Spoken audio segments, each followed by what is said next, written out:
नमस्कार, DD news के इस विशेष समाचार प्रसारण में आप सभी का स्वागत है। मैं हूं आंचल गुलाटी गुंबर, मेरे साथ है मेरी सहयोगी मनीषा। तो आइए सीधे रुख करते हैं सबसे पहले सुर्खियों का।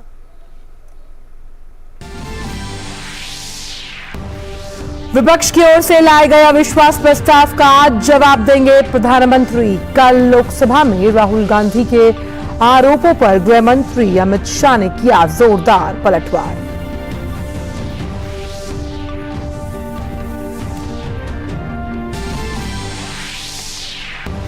मणिपुर में परिस्थितियों से पैदा हुई जातीय हिंसा पर सियासत न करे विपक्ष। गृह मंत्री अमित शाह की ओर से मैतेई और कुकी समुदाय से हिंसा छोड़ने और सरकार से बात करने की अपील।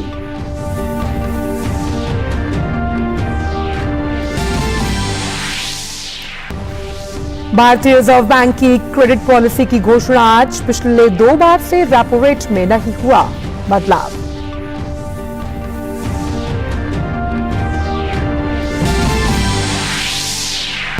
कोलकाता में एंटी करप्शन वर्किंग ग्रुप की बैठक का आज दूसरा दिन। G20 देशों के बीच अंतर्राष्ट्रीय स्तर पर भ्रष्टाचार खत्म करने पर चर्चा।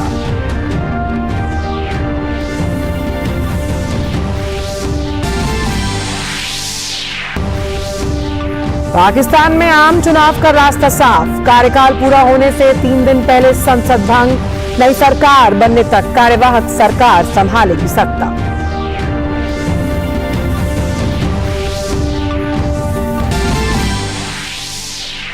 खेल की खबरों में एशियन चैंपियंस ट्रॉफी में भारत ने पाकिस्तान को 4-0 से दी मात। कल सेमीफाइनल में जापान और भारत का मुकाबला।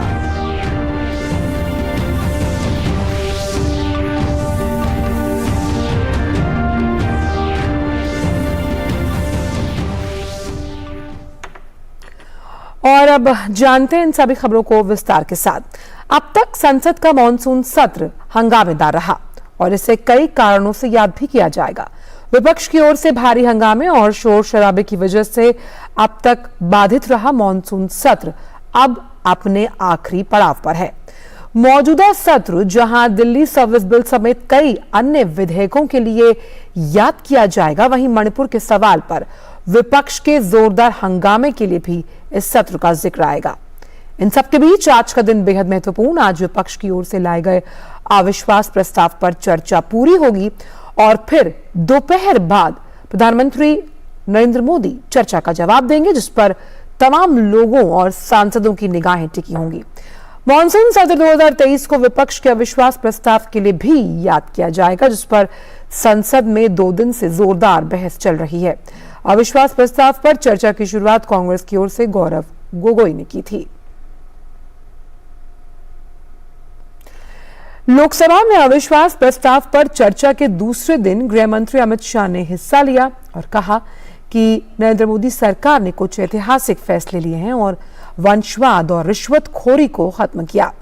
उन्होंने कहा कि यूपीए का चरित्र सत्ता को बचाए रखना है, जबकि एनडीए सिद्धांतों की रक्षा के लिए लड़ता है। गृह मंत्री ने कहा कि मोदी सरकार के खिलाफ अविश्वास प्रस्ताव राजनीति से प्रेरित है। जनता और संसद का सरकार में पूरा भरोसा है। गृह मंत्री ने कहा कि मोदी सरकार के पिछले 9 साल में आतंकी घटनाओं में 68% की कमी आई। जम्मू कश्मीर के बारे में गृह मंत्री ने कहा कि प्रधानमंत्री की अगुवाई में सरकार ने कश्मीर को आतंक मुक्त करने के लिए लगातार काम किया। उन्होंने कहा कि सरकार पाकिस्तान, हुर्रियत या जमीयत के साथ नहीं, बल्कि जम्मू कश्मीर के युवाओं के साथ बात करेगी। वामपंथी उग्रवाद के बारे में गृह मंत्री ने कहा कि नक्सली अब छत्तीसगढ़ के 3 जिलों में सिमट कर रह गए।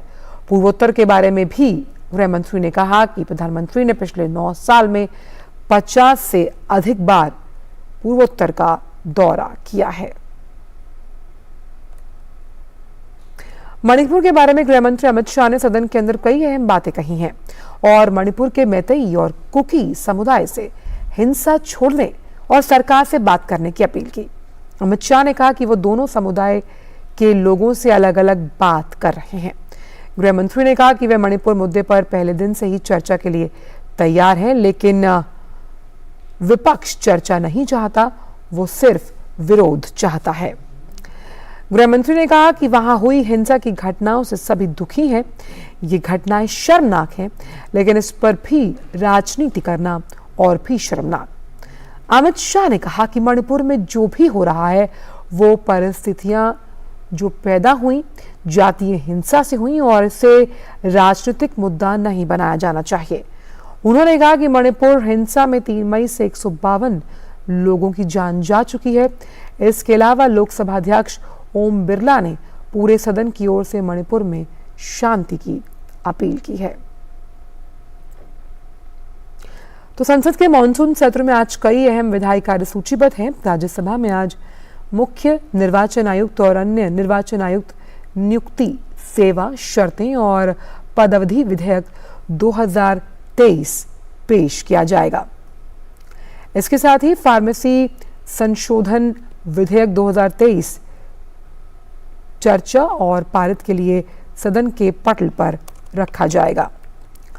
वहीं निरसन और संशोधन विधेयक 2023 को भी चर्चा और पारित कराने के लिए प्रस्ताव दिया गया है।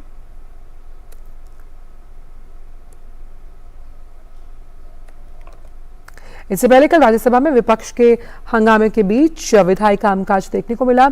उच्च सदन में अनुसंधान राष्ट्रीय शोध प्रतिष्ठान विधेयक 2023 चर्चा के बाद पारित हो गया। वहीं व्यक्तिगत डिजिटल डेटा संरक्षण विधेयक भी पारित कर दिया गया। छत्तीसगढ़ से संबंधित अनुसूचित जाति सूची में बदलाव के लिए लाए गए संविधान आदेश संशोधन विधेयक को भी पारित किया गया है। तटीय जल कृषि प्राधिकरण संशोधन विधेयक 2023 भी पारित हो गया।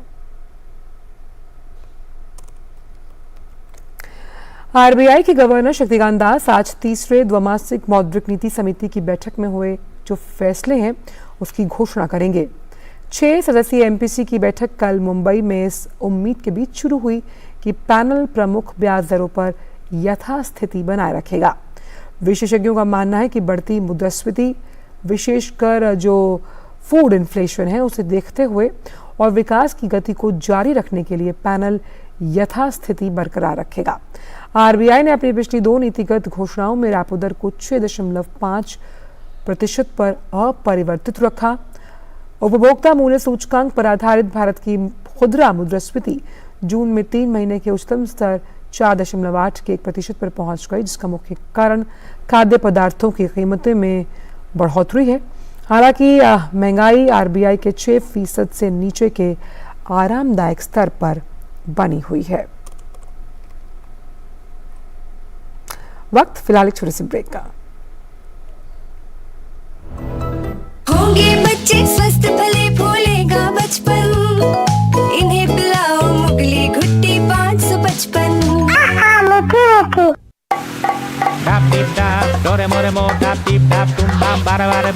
अबे देख,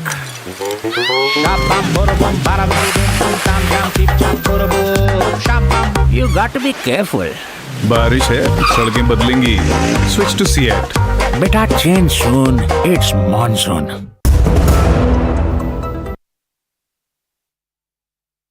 रुक करते हैं अन्य खबरों का। सरकार खुदरा कीमतों पर अंकुश लगाने के लिए 50 लाख टन गेहूं और 25 लाख टन चावल खुले बाजार में बेचेगी। भारतीय खाद्य निगम ई नीलामी के माध्यम से ओपन मार्केट सेल योजना के अंतर्गत चरणबद्ध तरीके से गेहूं और चावल को खुले बाजार में बेचेगा। नई दिल्ली में मीडिया से बातचीत में खाद्य और सार्वजनिक वितरण विभाग के सचिव संजीव चोपड़ा ने कहा कि सरकार ने गेहूं और चावल की कीमतें कम करने के लिए फैसला लिया है। उन्होंने कहा कि चावल और गेहूं का पर्याप्त जो भंडार है वो उपलब्ध है और सरकार का मुख्य उद्देश्य कीमतों को उचित दर पर रखना है। भारत की अध्यक्षता के तहत G20 भ्रष्टाचार विरोधी कार्यसमूह की तीसरी बैठक कोलकाता में हो रही है। आज इसका दूसरा दिन है। बैठक में सदस्य देशों और आमंत्रित देशों और कानून प्रवर्तन एजेंसियां, ऑडिट एजेंसियों से लेकर कई संगठनों के 154 प्रतिनिधि भाग ले रहे हैं। एंटी करप्शन वर्किंग ग्रुप की बैठक की अध्यक्षता DOPT के अतिरिक्त निदेशक राहुल सिंह ने की। बैठक की सह अध्यक्षता इटली के जियोवानी टॉटगिला पॉलिसिनी द्वारा की जा रही है। बैठक में संपत्ति की वसूली, भगौड़े धन अपराधियों के खिलाफ कदम, निर्वासन और कानून प्रवर्तन एजेंसियों के साथ जानकारी साझा करने जैसे कई मुद्दों से संबंधित मसौदा दस्तावेजों पर चर्चा हो रही है। इस बैठक के बाद कल 12 अगस्त को मंत्री स्तरीय बैठक होगी। बात ज्ञानवापी की, जिसके परिसर में एएसआई की टीम ने लगातार 6वें दिन बुधवार को भी कड़ी सुरक्षा के बीच सर्वे प्रक्रिया पूरी की। टीम आज सुबह 8 बजे से फिर परिसर में सर्वे करेगी। इसके लिए एएसआई के अधिकारियों ने अपनी टीम के सदस्यों को दिशा निर्देश दिया। इस बीच जिला न्यायालय ने मीडिया को ज्ञानवापी से दूर रहने का निर्देश दिया है। 6वें दिन सर्वे में जीपीआर सर्वे के लिए आईआईटी कानपुर की टीम नहीं पहुंची थी। माना जा रहा है कि टीम ने आज पूरे दिन व्यास के तहखाने के साथ गुंबद उत्तरी और दक्षिणी छोर पर सर्वे का कार्य किया है। बात मौसम की। मौसम विभाग ने 5 दिनों तक के लिए उत्तराखंड, बिहार, सिक्किम और अरुणाचल प्रदेश में तेज से बहुत तेज बारिश की संभावना व्यक्त की। साथ ही हिमाचल प्रदेश, पंजाब, हरियाणा और उत्तर प्रदेश में भी अलग अलग स्थानों पर भारी वर्षा होने की संभावना है। विभाग ने अगले सप्ताह देश के बाकी हिस्सों में कम बारिश का भी अनुमान व्यक्त किया। वहीं विभाग ने असम, मेघालय, नागालैंड, मणिपुर, मिजोरम, त्रिपुरा में भारी से बहुत भारी वर्षा होने की संभावना व्यक्त की। खबर पड़ोसी देश पाकिस्तान से, जहां की संसद 5 साल का कार्यकाल पूरा होने से 3 दिन पहले ही भंग हो गई। निवर्तमान प्रधानमंत्री शहबाज शरीफ की नेशनल असेंबली भंग करने की सिफारिश को राष्ट्रपति आरिफ अलवी ने देर रात मंजूर कर लिया। इससे वर्तमान सरकार का कार्यकाल समाप्त हो गया और अगले आम चुनाव का रास्ता भी साफ हुआ है। अब पाकिस्तान में नई निर्वाचित सरकार के गठन तक कार्यवाहक सरकार सत्ता संभालेगी। पाकिस्तान में नियम है कि यदि नेशनल असेंबली अपना कार्यकाल पूरा करती है तो चुनाव आयोग को 2 महीनों के अंदर देश में नए चुनाव कराने होंगे। यदि असेंबली कार्यकाल पूरा हुए बिना भंग कर दी जाती है तो आयोग के सामने 90 दिनों में चुनाव कराने की बाध्यता होती है, यानी उसे 30 दिन और मिल जाते हैं। और अब बात हॉकी की। भारत ने Asian champions trophy hockey tournament में ग्रुप दौर के आखिरी मुकाबले में पाकिस्तान टीम को 4-0 से हराया। इस जीत के साथ ही भारत ग्रुप दौर में शीर्ष पर रहा। भारत अब कल सेमीफाइनल में जापान से भिड़ेगा। हालांकि मैच में दोनों ही ओर से आक्रामक खेल देखने को मिला, लेकिन भारतीय टीम ने पहले क्वार्टर के खत्म होने से चंद समय पहले गोल दाग 1-0 की बढ़त बना ली। भारत ने ये गोल पेनल्टी कॉर्नर के जरिए किया, जिसे हरमनप्रीत सिंह ने अंजाम दिया। भारतीय टीम का जलवा बरकरार रहा और टीम ने दूसरे क्वार्टर से मिले एक और पेनल्टी कॉर्नर को गोल में बदलकर बढ़त को 2-0 कर लिया। ये गोल भी हरमनप्रीत सिंह ने ही किया। तीसरे क्वार्टर में भारतीय टीम ने एक बार फिर जौहर दिखाया और एक बार फिर पेनल्टी कॉर्नर को गोल में बदलकर बढ़त को 3-0 किया। आखिरी क्वार्टर में भारत ने फील्ड गोल कर स्कोर लाइन को 4-0 कर दिया। आईसीसी ने भारत में होने वाले वनडे विश्व कप के कार्यकाल में 9 मैचों की तारीखों में बदलाव किया। भारत और पाकिस्तान के बीच होने वाला मैच अब 15 अक्टूबर की बजाय 14 को अहमदाबाद में खेला जाएगा। भारत और पाकिस्तान मैच के अलावा 8 जो स्केड्यूल्स हैं उसमें तब्दीली की गई है।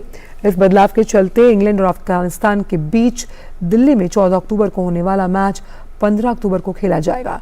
वहीं पाकिस्तान और श्रीलंका के बीच मुकाबला भी 10 अक्टूबर को खेला जाएगा।